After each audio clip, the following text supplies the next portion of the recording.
আসসালামু আলাইকুম। আকাশ ফিজিক্স একাডেমির পক্ষ থেকে সবাইকে স্বাগতম।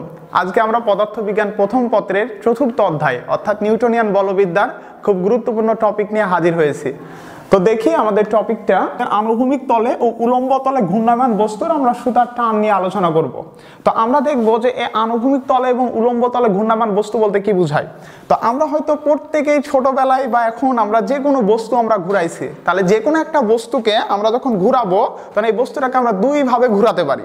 একটা প্লাস্টিকের বল নিছি, রাবারের বল, তো এই বলটাকে আমি দুই ভাবে ঘুরাতে পারি। তাহলে এক প্রকার কি এই বরাবর আমরা লম্ব বরাবর ঘুরাতে পারি, তাহলে এই ঘূর্ণনটাকে আমরা বলবো উলম্ব তল বরাবর ঘূর্ণন।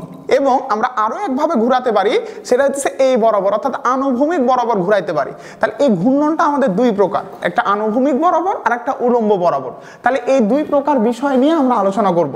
তো এই দুইটা জিনিস পড়ার আগে আমাদের হালকা একটুখানি আমাদের পূর্বের বেসিক নিয়ে একটু আলোচনা করতে হবে। তাহলে এই দুইটা জিনিস কি আমাদের, একটা হইতেছে উপাংশ এবং আরেকটা হইতেছে আমাদের কেন্দ্রমুখী বল। তো আমরা এই উপাংশ এবং কেন্দ্রমুখী বল নিয়ে একটু আলোচনা করব। তো আমরা যদি এখানে উপাংশের বিষয়টা যদি দেখি, তাহলে এটা আমাদের ভেক্টর অধ্যায়ের পড়া ছিল, তাহলে এই উপাংশ নিয়ে আলোচনা করব।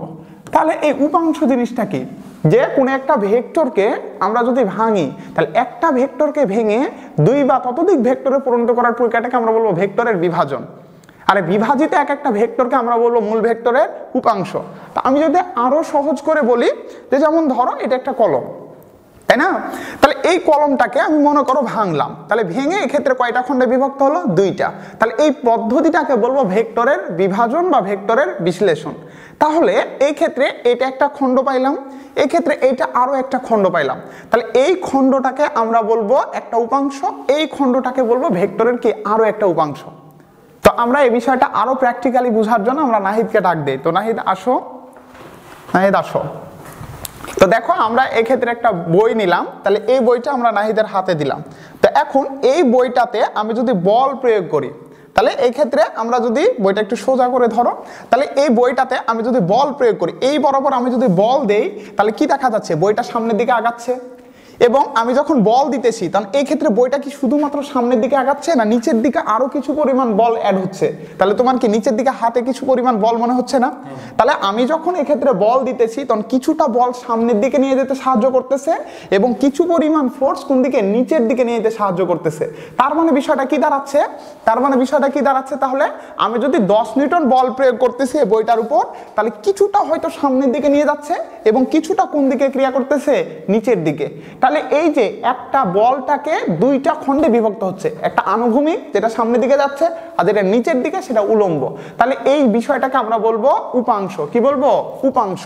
তো দেখো এই জিনিসটা একটুখানি আমরা দেখি।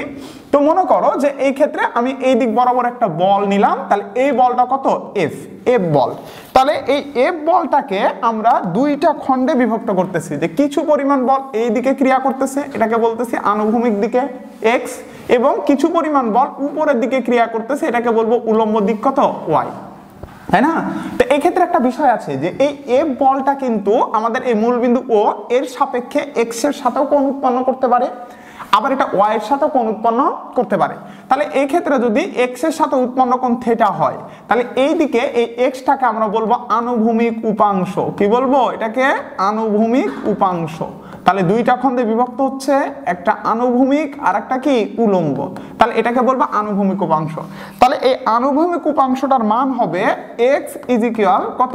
f cos theta. x equal কত? f cos theta. x equal f cos theta. এবং আমাদের এই পাশে যে y, এই জিনিসটাকে আমরা বলবো উলম্ব উপাংশ। উলম্ব উপাংশ, তাই না? তাহলে এই ক্ষেত্রে এই উলম্ব উপাংশটা আমরা y ইজিক্যাল কত বলতে পারি? উলম্ব বানাই সাইন, তাহলে কি লেখা যায়? f sin theta. কিন্তু আমি যদি এই চিত্রটা একটুখানি আবারও যদি আমরা আর্ট করি, যে এদিকে দুই দিকে নিলাম, একটা x অক্ষ আর একটা কি? y অক্ষ, তাই না? মূল বিন্দু ও। তাহলে এই ক্ষেত্রে আমাদের এই বলটা, প্রযুক্ত বলটা কত? f, প্রযুক্ত বলটা f। তাহলে এই জায়গাতে এইবার কোণটা যদি আমাদের কি হয়? y এর সাথে উৎপন্ন কোণ হয়, তাহলে এই ক্ষেত্রে yটা হবে আনুভূমিক উপাংশ, আর আনুভূমিক মানেই কত? f cos theta, f cos theta. আর x টাকে আমরা কি বলবো? উলম্ব উপাংশ, তাহলে এটা হবে f sin থিটা। তার মানে কি আমরা বলতে পারি না, এটা সহজে টেকনিক্যালি বলতে পারি যে যেদিকে থিটা সেদিকেই কস, যেদিকে থিটা সেদিকেই কস। তার মানে এই ক্ষেত্রে থিটাটা যদি আমাদের কার সাথে হয়, এক্স এর সাথে, তাহলে এক্সটা আনুভূমিক উপাংশ এফ কস থিটা। এই ক্ষেত্রে থিটাটা যদি ওয়াই এর সাথে হয় তাহলে ওয়াইটা হবে আমাদের আনুভূমিক উপাংশ, অর্থাৎ Y equal F cos theta. তাহলে এই মূল বলটাকে ভেঙে দুইটা খণ্ডে বিভক্ত করলাম, এই খণ্ডগুলো এক একটাকে মূল ভেক্টরের উপাংশ বলবো। ওকে, তাহলে আনুভূমিক উপাংশকে বলবো এফ কস থিটা, উলম্ব উপাংশকে বলবো এফ সাইন থিটা। এই ক্ষেত্রে আরো একটা বিষয় নিয়ে আলোচনা করব, এই বিষয়টা হইতেছে আমাদের কেন্দ্রমুখী বল।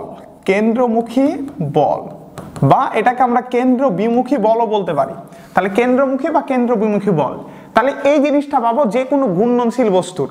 আমরা যখন রৈখিক বরাবর বল দিব এটাকে এ ফিজিক্যাল এম এ বলবো, কিন্তু আমরা যখন একটা বস্তুকে ঘুরাবো, যে কোনো একটা বিন্দুকে কেন্দ্র করে যখন ঘুরবে, যেমন ধর একটা ফ্যান ঘুরতেছে, আমাদের একটা ঘড়ির কাঁটা কেন্দ্র করে ঘুরতেছে, একটা গাড়ির চাকা ঘুরতেছে, তাহলে এই টাইপের ব্যাপার স্যাপারের ক্ষেত্রে বা এই ক্ষেত্রে একটা সুতার টান একটা বস্তুকে ধরে ঘুরাচ্ছ, তাহলে এই ক্ষেত্রে যে বলটা, এই বলটাকে আমরা নর্মালি এফ না বলে এফ সি বলবো, অর্থাৎ সেন্ট্রিপিটাল ফোর্স। আর এই সমীকরণটা একটু মুখস্থ রাখবা, F C equal M V square divided কত আর, যেখানে এমটাকে বলবো ভর, ভিটাকে বলবো আমাদের রৈখিক বেগ, এবং আরটাকে বলবো যে বিন্দুকে কেন্দ্র করে বস্তুটা ঘুরতেছে তার ব্যাসার্ধ। ওকে, তাহলে এই জায়গাতে তাহলে আমাদের যদি কখনো রৈখিক বেগের মান দেওয়া থাকে তাহলে এখান থেকে আমরা কেন্দ্রমুখী বলটা বের করে নিতে পারবো। তো আরো একটা বিষয়, সেই বিষয়টা কি, আমাদের কখনো কখনোই রৈখিক বেগের মান দেওয়া না থেকে কৌণিক বেগ দেওয়া থাকে। তাহলে আমরা জানি যে কৌণিক বেগটাকে ওমেগা দ্বারা প্রকাশ করব, তাহলে রৈখিক বেগ আর কৌণিক বেগের মধ্যে সম্পর্ক ভি ইকুয়াল ওমেগা আর, ভি ইকুয়াল ওমেগা আর।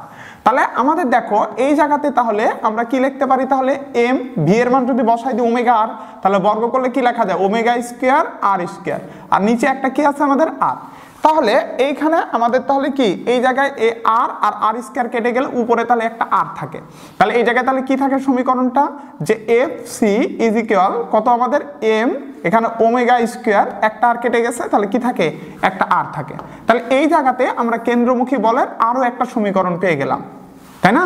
তাহলে মোট কথা কি, আমাদের এই বিষয়টা বুঝতে হলে দুইটা জিনিস মাথায় থাকতে হবে, একটা হচ্ছে উপাংশ, যেদিকে থিটা সেদিকে কস, এবং আরেকটা বিষয় সেটা হচ্ছে কেন্দ্রমুখী বল।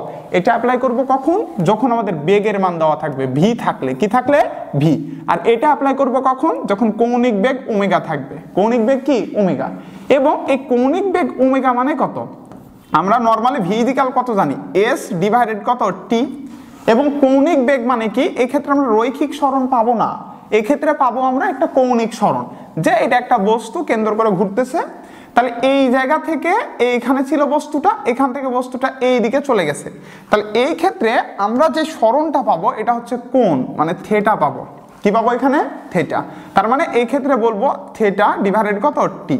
আর এটা যদি পুরো একবার ঘুরে আসে, এই জিনিসটা পুরো একবার ঘুরে আসে, তাহলে 360 ডিগ্রি, তাহলে 360 ডিগ্রি মানে কত আমাদের 2 পাই, কত 2 পাই। আর পুরো একবার ঘুরে আসতে যে সময়টা সেটাকে বলবো আমরা পর্যায়কাল, তাহলে আমরা এটাকে ছোট হাতের টি না বলে আমরা বড় হাতের টি বলতে পারি, তাই না? সরি, এটা ওমেগার মান। ওকে, তাহলে ওমেগা ইজ ইকুয়াল তাহলে কত বলা যায় 2 পাই ডিভাইডেড টি, 2 পাই ডিভাইডেড টি। কিন্তু এই ক্ষেত্রে একবার না ঘুরে যদি n সংখ্যক বার ঘুরে, তাহলে সেই ক্ষেত্রে আমরা কি বলবো, তাহলে একবার ঘুরতে কোণ কত 2 পাই, n সংখ্যক বার ঘোরার জন্য আমাদের তাহলে কোণ হবে কত, একবারের জন্য 2 পাই, তাহলে দুইবারের জন্য 2 পাই * 2, তিনবারের জন্য 2 পাই * 3, তার মানে 2 পাই n। তাহলে এই ক্ষেত্রে সময়টাকে তো আমরা পর্যায়কাল বড় হাতের টি বলতে পারি না, তাহলে একবার ঘুরতে সময়টাকে আমরা পর্যায়কাল বলবো, তাহলে একাধিকবার n সংখ্যক বার ঘোরার জন্য এটাকে আমরা ছোট হাতের টি বলবো। ওকে, তাহলে আমাদের যদি ঘূর্ণন সংখ্যা দেওয়া থাকে, ঘূর্ণন সংখ্যা, তাহলে ঘূর্ণন সংখ্যা দেওয়া থাকলে 2 পাই n ডিভাইডেড ছোট হাতের টি, এবং যদি আমাদের সরাসরি যদি একবার পূর্ণ একটা পর্যায়কাল দেওয়া থাকে তাহলে 2 পাই ডিভাইডেড টি আমরা খুব ইজিলি অ্যাপ্লাই করতে পারবো। আর পাইয়ের মান জানি 3.1416। তো আমরা তাহলে এইখানে তাহলে চলে আসি যে আনুভূমিক তলে ঘূর্ণায়মান বস্তুর ক্ষেত্রে সুতার টানটা। ওকে, তাহলে আনুভূমিক তলে ঘূর্ণায়মান বস্তু সুতার টান। তো আমরা এই বিষয়টা একটুখানি তাহলে সাইডলি একটু দেখার চেষ্টা করি। তাহলে এরকম একটা কক্ষপথ ধরে আমাদের ঘুরতেছে, তাই না? তাহলে এই জায়গায় আমাদের তাহলে এইখানটা হইতেছে আমাদের কেন্দ্র, তাহলে এই জায়গা থেকে কেন্দ্র করে আমাদের ঘুরতেছে, তাহলে এই জিনিসটাকে আমরা বলবো ব্যাসার্ধ আর। আর যেটাই ব্যাসার্ধ সেটাই আমাদের সুতার দৈর্ঘ্য। তাহলে এই জায়গায় তাহলে আর ইজিক্যাল সুতা ব্যাসার্ধ, আর ইজিক্যাল কত ব্যাসার্ধ, বা এটাকে আমরা বলতে পারি সুতার দৈর্ঘ্য। ব্যাসার্ধ বা কি সুতার দৈর্ঘ্য, মানে ব্যাসার্ধটা হবে সুতার দৈর্ঘ্যের কি সমান, তাই না? তাহলে এই ক্ষেত্রে তাহলে একটা বস্তুকে ধরে আমরা ঘোরাচ্ছি, তাহলে এই জায়গায় একটা বস্তু আছে, তাহলে এই বস্তুটার ভর কত আমাদের এম, বস্তুটার ভর এম। তাহলে আমরা কি জানি, যখন একটা বস্তুকে ঘুরাবো তখন বস্তুটা কিন্তু চাইবে বাইরের দিকে ছিটকে চলে যাইতে, তাই না? তাহলে এই যে বাইরের দিকে ছিটকে চলে যাওয়ার এই বলটা আটকাবে কে, এই দিকে সুতার টান, তাহলে সুতার টানটা কেন্দ্রের দিকে ক্রিয়া করবে। কিন্তু যে কোনো একটা ঘূর্ণনশীল বস্তু ধর্মটা কি জানো, এটা আমাদের এই জায়গা থেকে আমাদের বাইরের দিকে ক্রিয়া করবে। তাহলে এই যে বাইরের দিকে একটা বল ক্রিয়া করবে, এই বলটাকে আমরা বলবো কেন্দ্র বিমুখী বল। আর কেন্দ্র বিমুখী বলের সূত্র কত, এবং যদি ওমেগার মান দেওয়া থাকে তাহলে এই ক্ষেত্রে কত লিখবো, এম ওমেগা স্কয়ার আর, ঠিক আছে? তাহলে এই জায়গাতে দেখো আমি যখন বস্তুটাকে ঘুরাচ্ছি তখন বস্তুটা কিন্তু কেন্দ্র থেকে বাইরেও ছিটকে চলে যাচ্ছে না, আবার এই বস্তুটা কেন্দ্রের দিকেও পতিত হচ্ছে না। তার মানে কি বোঝায়, এক্ষেত্রে আমাদের তাহলে এই জায়গায় যে টি এর মানটা মানে সুতার টানটা, এই সুতার টানটা হবে তোমার এখানকার কেন্দ্র বিমুখী বল অর্থাৎ সেন্ট্রিপিটাল ফোর্সের সমান। তার মানে এম ভি স্কয়ার ডিভাইডেড কত আর, বা আমরা এক্ষেত্রে এম ওমেগা স্কয়ার আরও লিখতে আমরা পারি, তাই না? তো এই ক্ষেত্রে আমরা তাহলে খুব ইম্পর্টেন্ট একটা সূত্র পেয়ে গেলাম যে T is equal M V square divided R. তো এই জায়গাতে খুব ইম্পর্টেন্ট একটা কথা, যে একটা বস্তু যদি আনুভূমিক বরাবর ঘুরে তাহলে এই ঘূর্ণনের ক্ষেত্রে আমাদের ওজনের কোনো প্রভাব থাকে না, ওজনের কোনো প্রভাব কি থাকে না। এর কারণটা কি, যে ওজনটা কোন দিকে ক্রিয়া করে, অলওয়েজ টাইম আমাদের ওজনটা ক্রিয়া করবে কোন দিকে, লম্ব বরাবর নিচের দিকে। তাহলে এই দিকে লম্ব বরাবর নিচের দিকে আমাদের ক্রিয়া করবে। তাহলে এই ক্ষেত্রে কোনটা কত ডিগ্রি, 90 ডিগ্রি, তাই না? তাহলে এই দিকে তাহলে উপাংশ কত হবে, এখানে কোনটা 90 ডিগ্রি, তাহলে এই ক্ষেত্রে আমাদের কত হবে এম জি কস কত ডিগ্রি 90 ডিগ্রি। আর কস 90 ডিগ্রির মান আমরা সবাই জানি জিরো, কস 90 ডিগ্রির মান কত আমাদের জিরো। তাহলে এই মানটা যেহেতু জিরো তাই এটা লেখা না লেখা কি সমান, তাই আমাদের এই ক্ষেত্রে ওজনের কোনো প্রভাব ক্রিয়া করবে না। তাহলে T is equal M V square divided R, এটা আমরা একটুখানি নোট আকারে লিখে দিতে পারি, এটা নোট আকারে লিখে দিতে পারি, যা আনুভূমিক বরাবর ঘূর্ণনশীল বস্তুর ক্ষেত্রে ওজনের কোনো প্রভাব নেই। তাহলে আনুভূমিক বরাবর ঘূর্ণনশীল বস্তুর ক্ষেত্রে, আনুভূমিক বরাবর ঘূর্ণনশীল বস্তুর ক্ষেত্রে, আনুভূমিক বরাবর ঘূর্ণনশীল বস্তুর ক্ষেত্রে, ঘূর্ণনশীল বস্তুর ক্ষেত্রে ওজনের কোনো প্রভাব নেই, ওজনের কোনো প্রভাব নেই, ওজনের কোনো প্রভাব নেই, ওজনের কোনো প্রভাব নেই। ওকে, আচ্ছা। তো আমরা তাহলে এই আনুভূমিক বরাবর ঘূর্ণনশীল বস্তুর ক্ষেত্রে আমরা তাহলে এই বিষয়টা পারবো। তাহলে ওভারঅল বলতে গেলে সুতার টান কোন দিকে ক্রিয়া করবে, কেন্দ্রের দিকে, এবং আমাদের এর বাইরের দিকে একটা কেন্দ্র বিমুখী বল ক্রিয়া করবে। এই বলটাকে কি বলবো, এফ সি অর্থাৎ এম ভি স্কয়ার ডিভাইডেড আর। আর যেহেতু কেন্দ্র পতিত হবে না, বাইরেও ছিটকে যাবে না, তার মানে এম ভি স্কয়ার ডিভাইডেড আর অর্থাৎ কেন্দ্র বিমুখী বলটা এবং কেন্দ্রের দিকে বল সুতার টান, এটা আমাদের সমান। তাহলে এই জায়গাতে আমরা ভি এর মান, এম এর মান, ব্যাসার্ধ দেওয়া থাকলে আমরা খুব ইজিলি টি এর মান বের করতে পারবো।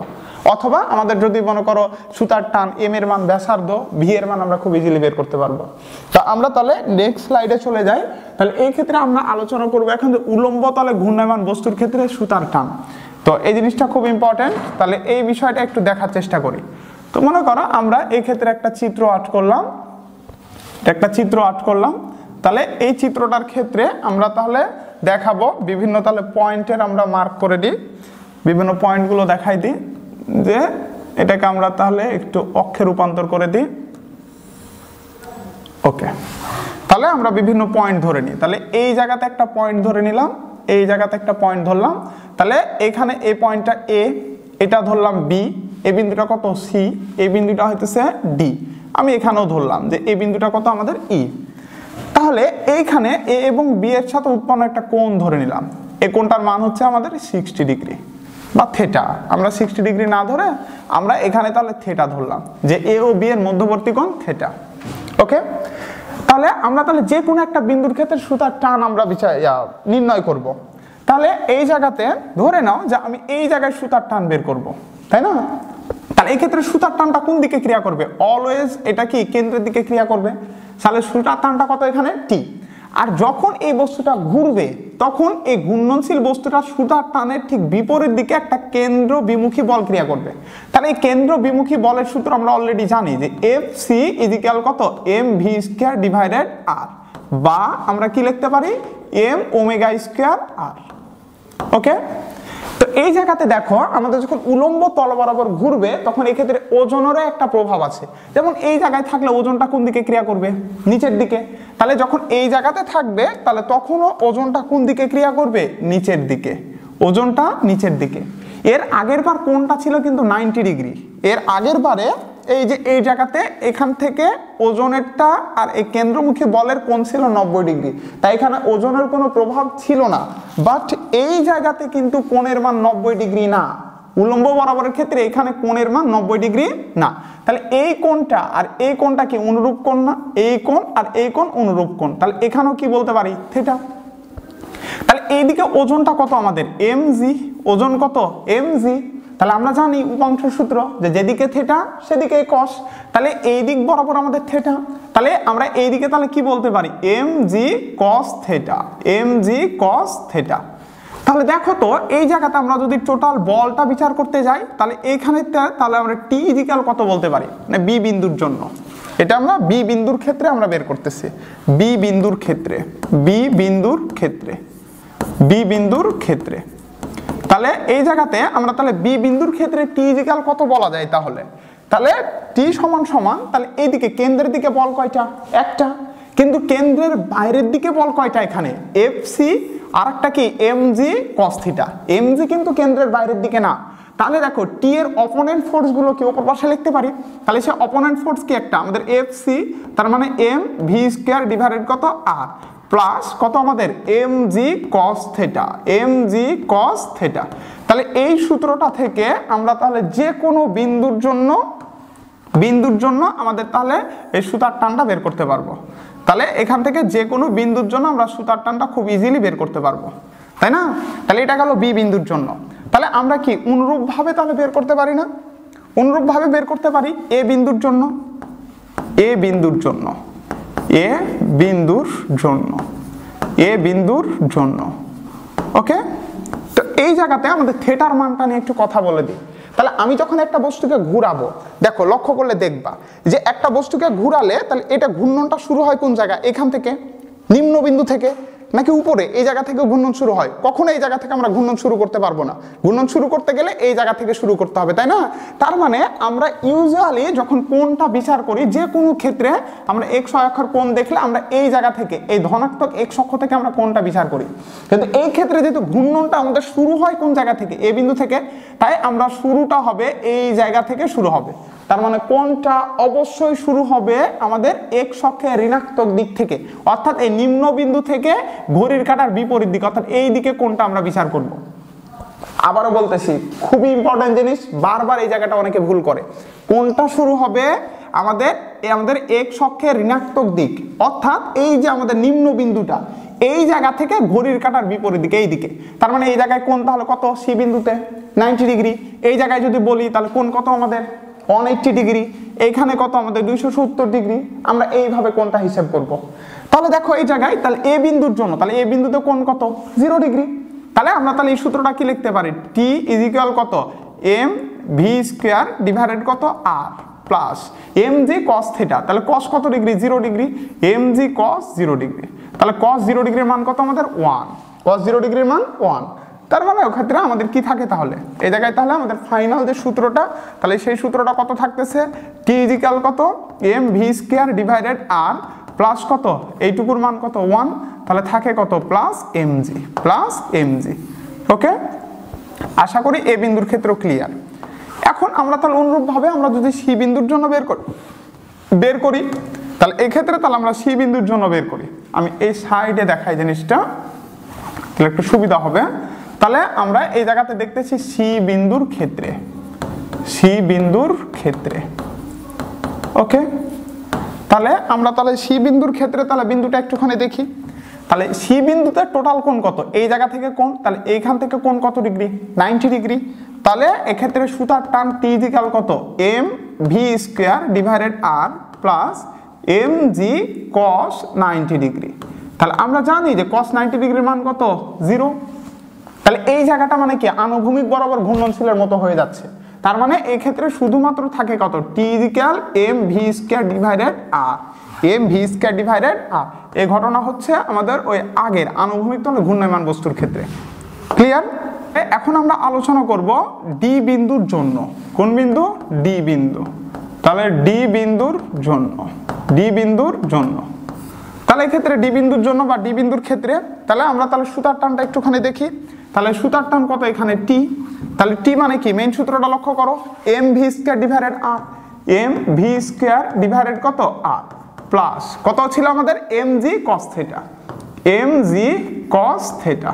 তাহলে কস কত ডিগ্রি এই জায়গা থেকে কোণ, তাহলে এইখান থেকে ডি বিন্দু পর্যন্ত কোণ কত ডিগ্রি 180 ডিগ্রি, 180 ডিগ্রি কোণ। তাহলে আমরা জানি যে cos 180 ডিগ্রির মান কত -1। তাহলে এই জায়গাতে তাহলে t ইকুয়াল কত হয় m v স্কয়ার ডিভাইডেড কত r মাইনাস কত mg। ওকে, তাহলে আমরা এই জাস্ট একটা সূত্র দিয়ে আমরা যে কোনো সূত্র করতে পারতেছি। তাহলে সেই সূত্রটা কত আইডিয়াল সূত্র হবে হিসেবে আমরা এই সূত্রটা মুখস্থ রাখতে পারি। ওকে, তাহলে এই সূত্রটা মুখস্থ রাখবো। তাহলে উলম্ব বরাবর সুতার টান মানে চোখ বন্ধ করে t equal mv square divided r plus mg cos theta, mg cos theta. তাহলে আমরা যে কোনো বিন্দু বলুক না কেন আমরা ওই বিন্দুর জন্য আমরা সূত্রটা বের করে নিতে পারবো।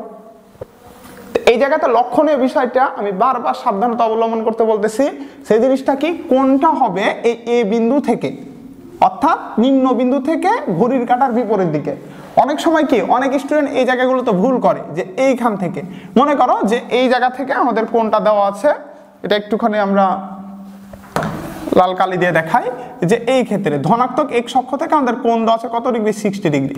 তাহলে এই জায়গাতে আমাদের ভুল করে, তাহলে কোণ কিন্তু 60 ডিগ্রি না, কোন জায়গা থেকে এইখান থেকে, তাহলে এইটুকু কোণ কত 90 আর এইটুকু কোণ কত 60, তাই টোটাল কোণ হবে 150 ডিগ্রি। ওকে, এই সূত্রগুলো আমরা তাহলে সামনে এই সূত্রে অ্যাপ্লাই করে আমরা কিছু ম্যাথগুলো দেখব। তাহলে ম্যাথগুলো দেখার চেষ্টা করি। সিলেট বোর্ড 2022 সালের একটা কোশ্চেন দেখব, একটা সিকিউ আসছিল আমাদের। তাহলে এই ক্ষেত্রে একটা চিত্র দেওয়া আছে, এ বি সি তিনটা বিন্দু দেওয়া আছে। এখন 100 গ্রাম ভরের একটি বস্তুর, তাহলে এই গ্রামটাকে আমরা কেজিতে নিয়ে চলে যেতে পারবো। তার বস্তুটার ভর দেওয়া আছে 100 গ্রাম, তার মানে 100 আর কেজিতে নিয়ে গেলে 1000 দ্বারা ভাগ, তাহলে 10⁻³ এত কেজি। এত কেজি ভরের পাথরখণ্ডকে এত বেগে, তার মানে কার মান দেওয়া আছে ভি এর মান, রৈখিক বেগ, উলম্ব তলে। কোন তলে? উলম্ব তলে। তাহলে আমরা কি জানি উলম্ব তলে যদি ঘুরাই তাহলে সুতার টান কত একটু আগে দেখে আসলাম mv square divided r plus কত mg cos theta, mg cos theta. তাহলে থিটার বিভিন্ন মানের জন্য বের করতে পারবো। তাহলে চিত্র মতে 1 মিটার ব্যাসার্ধের, কত মিটার 1 মিটার ব্যাসার্ধের বৃত্তাকার পথে ঘোরানো হচ্ছে। তার মানে এই জায়গাতে এটা হচ্ছে r এর মান, তাহলে r এর মান কত মিটার 1 মিটার। ওকে, তাহলে এখন দেখি তাহলে ঘ নাম্বার কোশ্চেনটা এই ক্ষেত্রে দেখি কি বলতেছে। উদ্দীপকের বর্ণিত এ বি এবং সি বিন্দুগুলোর মধ্যে কোনটিতে সুতার টান সবচেয়ে বেশি হবে, কোনটিতে সুতার টান সবচেয়ে বেশি হবে। তার মানে এই ক্ষেত্রে এ বিন্দু বি বিন্দু এবং সি বিন্দু তিনটাতে সুতার টান বের করব, যে দেখবো যে কোন জায়গাতে বেশি হয়, তাই না? তো দেখি তাহলে এই জিনিসটা আমরা তাহলে সলিউশন করার চেষ্টা করি। তাহলে আমরা তাহলে এটা তাহলে সলিউশন দেখি। তাহলে আমরা এ বিন্দুর ক্ষেত্রে দেখি, এ বিন্দুর ক্ষেত্রে, এ বিন্দুর ক্ষেত্রে, তাই না? তাহলে এ বিন্দুর ক্ষেত্রে তাহলে আমরা জানি যে সুতার টান টি ইকুয়াল কত, যেহেতু আমাদের এই ক্ষেত্রে রৈখিক বেগ দেওয়া আছে, তার রৈখিক বেগ দেওয়া থাকলে আমাদের সেন্ট্রিপিটাল ফোর্সের মান হবে mv স্কয়ার ডিভাইডেড r। ওকে, প্লাস আমাদের কত জানি mg cos theta, mg cos theta, এবং এই থিটাটা মাস্ট বি, এই থিটাটা হবে আমাদের মাস্ট বি কোন জায়গা থেকে, সর্বনিম্ন বিন্দু থেকে এটা আমাদের ঘড়ির কাঁটার বিপরীত দিকে অর্থাৎ উপরের দিকে, তাই না? তাহলে এটা কোন বিন্দুর জন্য দেখতেছি, এ বিন্দুর জন্য। তাহলে এ বিন্দুতে এইখান থেকে এইটুকু পর্যন্ত কোণের মান কত ডিগ্রি 180 ডিগ্রি। তাহলে কত হবে আমরা জাস্ট মানগুলো বসাই দিই। তাহলে এম এর মান কত 100 ইন্টু 10⁻³ কত 3 গুণন আমাদের এই ক্ষেত্রে তাহলে ভি এর মান কত দেওয়া ছিল, ভি এর মান 4, তাহলে 4 এত স্কয়ার। ওকে, আর আর এর মান কত আমাদের 1 মিটার, প্লাস এম এর মান কত, এম এর মান আমাদের বলে দিতেছিল 100 ইন্টু 10⁻³ গুণন জি এর মান সবাই জানি 9.8 এত গুণন cos কত ডিগ্রি, তাহলে এই বিন্দুর জন্য 180 ডিগ্রি। জিনিসটা সলভ করলে আমাদের মান দাঁড়াবে 0.62 এত নিউটন, যেহেতু টান বল। তাহলে এইটাকে আমরা টি এ দ্বারা রিপ্রেজেন্ট করলাম, টি এ। তো এখন আমরা আবারও তাহলে কোন বিন্দুর জন্য দেখব, বি বিন্দুর ক্ষেত্রে। তাহলে বি বিন্দুর ক্ষেত্রে তাহলে আমরা তাহলে সিমিলারলি আমরা দেখব যে বি বিন্দুর ক্ষেত্রে এটাকে আমরা টিবি দ্বারা রিপ্রেজেন্ট করলাম। তাহলে টিবি ইজ ইকুয়াল কত হবে, এম ভি স্কোয়ার ডিভাইডেড কত R plus M G cos theta, M G cos theta. তাহলে বি বিন্দু এই জায়গাটা, তাহলে এই ক্ষেত্রে কোনো কোণ উৎপন্ন করবে না, কোণ কত ডিগ্রি, 0 ডিগ্রি, তাই না? তাহলে এখন এইখানে তাহলে সিমিলারলি প্রত্যেকটা জিনিসের মান যদি আমরা বসাই দিই, যে এম এর মান কত 100 × 10⁻³ প্লাস ভি এর মান আমাদের কত ছিল 4 এত স্কোয়ার ডিভাইডেড আর এর মান 1 মিটার প্লাস এম এর মান 100 × 10⁻³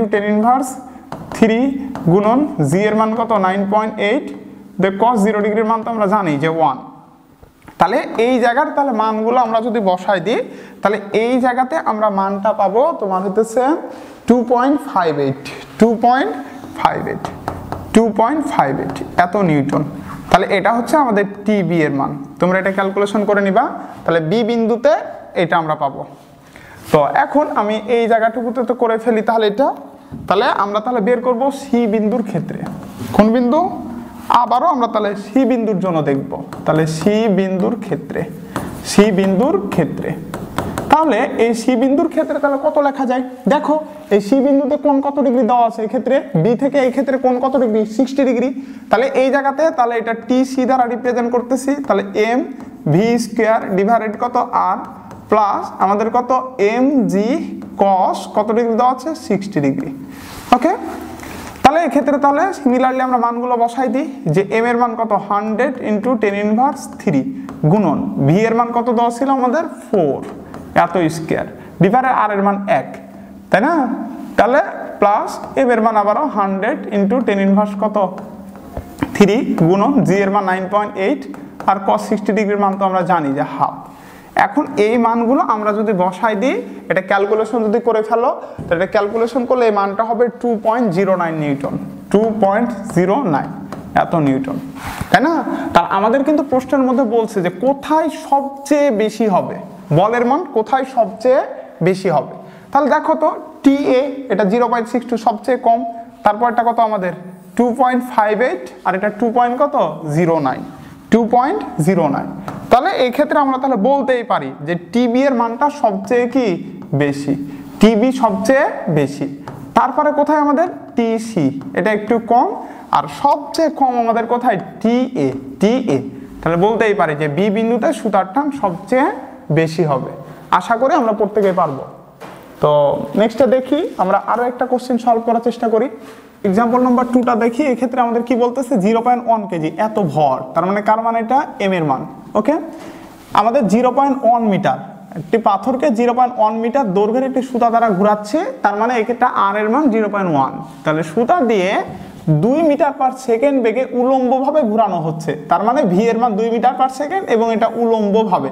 তাহলে যেহেতু উলম্বভাবে সেহেতু সুতার টান বের করতে বললে টি ইকুয়াল কত হবে আমরা জানি, M V square divided R plus আমাদের কত এখানে M G cos theta, M G cos theta. অবশ্যই থেটার মানটা হবে ঋণাত্মক এক্স অক্ষ থেকে ঘড়ির কাঁটার বিপরীত দিকে কোনটা। ওকে, তাহলে এই জায়গায় কি বলতেছে যে পাথরটি যখন আনুভূমিক রেখার সাথে 60 ডিগ্রি কোণে অবস্থান করে তখন সুতার টান নির্ণয় করো। তাহলে এই জিনিসটা আমি একটুখানি আর্ট করে দেখাই, তাহলে একটু বুঝতে সুবিধা হবে। এরকম দেওয়া আছে যে এরকম আমাদের একটা ঘটনা। তাহলে এই ক্ষেত্রে আমাদের এই সুতার টান যদি আমরা বিচার করি, তাহলে আনুভূমিক রেখা মানে কি এই জায়গাটা, তাহলে এইখান থেকে এই জায়গা থেকে আমাদের কত ডিগ্রি কোণ বলতেছে 60 ডিগ্রি, তার মানে এইখানে কোণ কত ডিগ্রি 60 ডিগ্রি।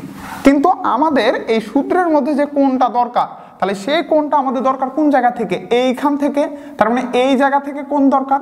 তাহলে এইটুকু 90 ডিগ্রি আর এইটুকু 60 ডিগ্রি, তাহলে 90 প্লাস কত 60, 90 ডিগ্রি প্লাস কত আমাদের 60 ডিগ্রি, তার মানে এখানকার সূত্রে থেটার মান হবে 150 ডিগ্রি। ওকে, তাহলে সলিউশনটা তাহলে আমরা দেখি। তাহলে এই জায়গাতে জাস্ট সূত্রটা অ্যাপ্লাই করলে আমাদের হয়ে যাবে। তাহলে আমরা জানি তাহলে সুতার টানের সূত্রটা কত দাঁড়াচ্ছে, টি ইকুয়াল কেন্দ্রবিমুখী বল M V square divided R plus ওজনের যে আনুভূমিক উপাংশটা ছিল M G cos theta, M G cos theta. তাহলে এখানে তাহলে আমাদের এম এর মান কত ছিল 0.1 কেজি, 0.1 কেজি গুণন ভি এর মান কত, আমাদের ভি এর মান দেওয়া আছে 2 মিটার পার সেকেন্ড, তাহলে 2 এত স্কয়ার ডিভাইডেড আর ব্যাসার্ধ তাহলে 0.1 প্লাস আমাদের এই ক্ষেত্রে কত mg cos থিটা, তাহলে m এর মান কত 0.1 গুণন g এর মান কত 9.8 এত ইনটু cos কত ডিগ্রি, ক্ষেত্রে আমাদের 150 ডিগ্রি। ক্যালকুলেটর দিয়ে সলভ করে নিবা 3.15 এত নিউটন। আমরা তাহলে নেক্সটের এক্সাম্পলে তাহলে চলে যাই। তাহলে দেখি এক্সাম্পল নাম্বার 3 আমাদের কি বলতেছে এখানে যে 300 গ্রাম ভরের, কত গ্রাম 300 গ্রাম ভর বিশিষ্ট, তাহলে এটা আমাদের কার মান দেওয়া আছে এম এর মান, তাহলে 300 গ্রাম, এটা কেজিতে নিয়ে গেলে 300 গ্রাম থেকে কেজিতে নিয়ে 1000 দ্বারা ভাগ করব, তাহলে 10⁻³ এত কেজি। তাহলে 1 মিটার দীর্ঘ একটি সুতায় বেঁধে, তার মানে এখানকার ব্যাসার্ধের মান, সুতার দৈর্ঘ্য বা ব্যাসার্ধ একই কথা, তাহলে বেঁধে আমাদের কি করতেছে মিনিটে 100 বার ঘোরাচ্ছে, তাহলে এখানে 1 মিনিট তার মানে সময়ের মান আমাদের কত 1 মিনিট মানে কত 60 সেকেন্ড, তাই না 100 বার ঘোরানো হচ্ছে, তার মানে এই ক্ষেত্রে n এর মান কত আমাদের 100, ঘূর্ণন সংখ্যা 100। তাহলে এরপর একই সুতা দ্বারা পূর্বের ন্যায় উলম্বভাবে ঘোরানো হচ্ছে, তাহলে এতবারের বস্তুকে সুতায় বেঁধে মিনিটে এতবার ঘোরানো হলো, মানে এই ক্ষেত্রে একটুখানি আছে যেটা আনুভূমিক বরাবর ঘোরাচ্ছে। প্রথমবার কিভাবে ঘোরাচ্ছে সুতায় বেঁধে মিনিটে আনুভূমিক বরাবর ঘোরাচ্ছে, এক্ষেত্রে অ্যাড করে দিও যে বস্তুকে আনুভূমিক বরাবর ঘোরানো হচ্ছে, এটা আনুভূমিক বরাবর, টাইপিং একটু মিস্টেক হয়েছে, আনুভূমিক বরাবর ঘোরানো হচ্ছে। তাহলে একই সুতা দ্বারা পূর্বের নাই আবার কিভাবে ঘোরানো হচ্ছে উলম্বভাবে, তাহলে দুইটা ঘটনা, প্রথমে আনুভূমিক বরাবর, দ্বিতীয়টা কি উলম্ব বরাবর। তাহলে দেখো যে প্রথম ক্ষেত্রে সুতার টান কত, তাহলে প্রথম ক্ষেত্রে আমাদের কি এটা আনুভূমিক বরাবর, তাহলে আমরা জানি প্রথম ক্ষেত্রে তাহলে কি আমরা জানি, তাহলে আমরা জানি যে আনুভূমিক বরাবর যখন একটা বস্তুকে যখন আমরা ঘোরাবো তখন এই আনুভূমিক বরাবর ঘোরালে সুতার টান টি ইকুয়াল কত আমাদের mv² ডিভাইডেড কত r। কিন্তু এই জায়গাতে ঝামেলাটা কি আমাদের এই ক্ষেত্রে কিন্তু আমাদের মিনিট মানে সময়ের মান দেওয়া আছে আর ঘূর্ণন সংখ্যা দেওয়া আছে, রৈখিক বেগের মান দেওয়া কি নাই, তার মানে এই জায়গাতে আমরা mv² ডিভাইডেড r অ্যাপ্লাই করতে কি পারবো না। তাহলে কি সূত্রে অ্যাপ্লাই করব m⍵²r। তাহলে কৌণিক বেগের মান আমরা জানি না, তাহলে ঘূর্ণন সংখ্যা জানি, তাহলে ওমেগা ইজ ইকুয়াল কত 2π, ঘূর্ণন সংখ্যা যেহেতু তাহলে 2πn ডিভাইডেড কত t, তার মানে এই জায়গায় তাহলে আমাদের 2 গুণন পায়ের মান কত 3.1416, তাই না, গুণন ঘূর্ণন সংখ্যা কতবার বলতেছে আমাদের 100 বার, আর টি এর মান কত 1 মিনিট তার মানে 60 সেকেন্ড। তাহলে এখান থেকে আমরা ওমেগার মানটা পেয়ে যাব, বসাই দিবা, আর এটার একক হবে রেডিয়ান পার সেকেন্ড, তা আপাতত যেটা হয় সেটাই। তাহলে মানগুলো বসাই দিই, তাহলে এম এর মান কত 300 গ্রাম, তাহলে 300 ইন্টু 10⁻³ কত 3, ওমেগার মানটা এখান থেকে ক্যালকুলেশন করে নিব, আর আর এর মান আমাদের কত মিটার 1 মিটার, তাহলে জাস্ট এই জিনিসটা ক্যালকুলেশন করে নিলে আমরা সুতার টানটা আমরা পেয়ে যাব খুব ইজিলি। তো আশা করি এই জিনিসটা কারো প্রবলেম হওয়ার কথা না। তো আমরা তাহলে এই ক্ষেত্রে তাহলে 2 নাম্বার ম্যাথটা দেখি, 2 নাম্বার ম্যাথটা একটু দেখার চেষ্টা করি। ওকে, তো আমরা তাহলে এই ক্ষেত্রে তাহলে 2 নাম্বার জিনিসটা দেখি। তাহলে দেখো আমাদের 2 নাম্বারটা কি বলতেছে যে এ বি সি এবং ডি বিন্দুতে সুতার টান বের করো।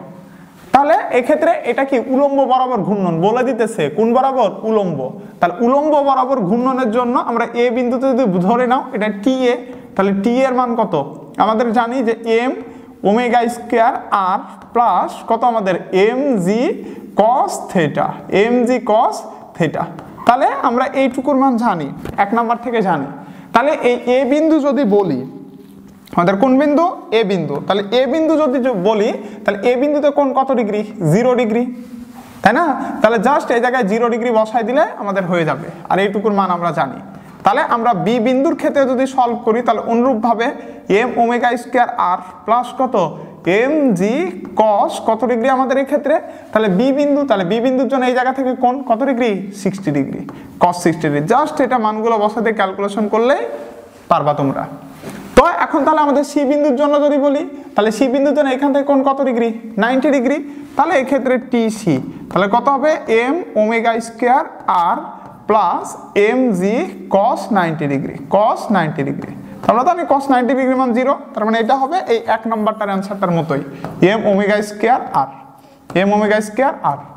ওকে, তো লাস্ট ওয়ান আমাদের, তাহলে এটা কি আমাদের ডি বিন্দুর জন্য, কোন বিন্দু ডি, তাহলে ডি বিন্দুতে কোণের মান কত, এইখান থেকে এইটুকু পর্যন্ত কোণ কত 180 ডিগ্রি, তাই না? তাহলে এই ক্ষেত্রে এম ওমেগা স্কোয়ার আর প্লাস কত আমাদের এম জি কস 180 ডিগ্রি। তাহলে এইবারও মানটা বসাই দিলে আমাদের অ্যান্সার চলে আসবে। তাহলে জাস্ট এই মানগুলো তোমরা বসাই দিবা ক্যালকুলেটরে, আমাদের মান বসালেই চলে আসবে। তাহলে নেক্সটের আর একটা ম্যাথে তাহলে চলে যায়। তাহলে দেখো এখানকার নেক্সটের ম্যাথটা কেমন, এখানে বলতেছে 1 কেজি ভরের একটা বস্তু, তার মানে এম এর মান কত কেজি?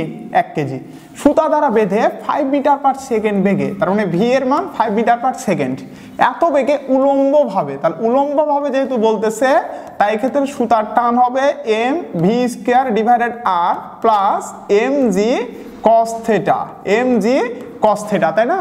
তাহলে যে বৃত্তাকার পথ তৈরি হয় তার শীর্ষবিন্দুর কেন্দ্রের সাথে একই লেভেল এবং সর্বনিম্ন বিন্দুতে সুতার টান বের করো। একই লেভেল এবং কি সর্বনিম্ন বিন্দু। তাহলে দেখো এই জায়গাতে তাহলে আমরা একটা তাহলে বৃত্ত আট করে দেখি, তাহলে বিষয়টা একটু বুঝাই যে একই লেভেল সরাসরি কিন্তু এবার কিন্তু বলে দেয় নাই যে কোন দিকে আমাদের এটা বের করব। তাহলে দেখো এই ক্ষেত্রে তাহলে আমরা এই জিনিসটা একটু একটা চিত্র দিয়ে আট করে দেখাই দিই। এই যে দেখো আমরা কোঅর্ডিনেট সিস্টেমে জাস্ট এই জিনিসটা বিভক্ত করে দিলাম। এখন কথা হলো কি কি বলতেছে দেখো, যে পথটা তৈরি হবে, মানে এই যে এখানে একটা পথ তৈরি হচ্ছে না, এটা একটা পথ তৈরি হচ্ছে, তাহলে এই পথটার শীর্ষবিন্দুর কেন্দ্রের সাথে, তাহলে শীর্ষবিন্দুর কি কেন্দ্রের সাথে একই লেভেলে এবং সর্বনিম্ন বিন্দুতে আমাদের সুতার টান বের করো, তাই কি না? তাহলে দেখো তাহলে শীর্ষবিন্দুটার কেন্দ্র মানে এই বিন্দুটার কেন্দ্র তাহলে কোন জায়গা? এই জায়গাটা শীর্ষবিন্দুর কেন্দ্রের এই জায়গার যে কোনো বিন্দুর কেন্দ্র, এই জায়গাটা মূল বিন্দু, এই কেন্দ্রটার সাথে একই লেভেলে, একই কি লেভেলে। তাহলে এই ক্ষেত্রে একই লেভেল কোন জায়গায় ভাই? এই জায়গাটা না? একই লেভেল মানে এই জায়গাটা না? তাহলে এই জায়গাটাকে আমরা কি বলতেছি? এ। তাহলে একই লেভেলে মানে এই এ বিন্দুতে বের করতে বলছে। তাহলে এই জায়গাতে তাহলে আমাদের সুতার টান কত হবে? টি এ ইজ ইকুয়াল কত? এম ভি স্কোয়ার ডিভাইডেড কত? R plus M G cos theta, M G cos theta. তাহলে এই জায়গা থেকে কোন কত ডিগ্রি? এখানে একই লেভেলে কোন কত ডিগ্রি? 90 ডিগ্রি। কত ডিগ্রি? 90 ডিগ্রি। মান বসাই দিলে হয়ে গেল, মানগুলো বসাই দিলেই চলে আসবে, ক্যালকুলেশন করে নিবা। নেক্সট দেখো সর্বনিম্ন বিন্দুতে সুতার টান কত, তাই না? তাহলে এটা শীর্ষবিন্দু এই জায়গাটা, তাহলে এই জায়গার ঠিক সর্বনিম্ন বিন্দু কোন জায়গা? এইখানে। তাহলে আমরা তাহলে এই জায়গাতে তাহলে আমরা বলটা বের করবো আবারও। তাহলে এই জায়গাতে সুতার টানটা কত তাহলে আমাদের? এখানে তাহলে সুতার টান আমি ধরে নিলাম এটা বি বিন্দু, তাই না? তাহলে এই ক্ষেত্রে টি বি এত ইজ ইকুয়াল কত? এম ভি স্কোয়ার ডিভাইডেড কত? আর প্লাস এম জি কস কত ডিগ্রি? এইখান থেকে কাউন্ট শুরু করব বলছিলাম যে ঋণাত্মক এক অক্ষ থেকে ঘড়ির কাঁটার দিকে।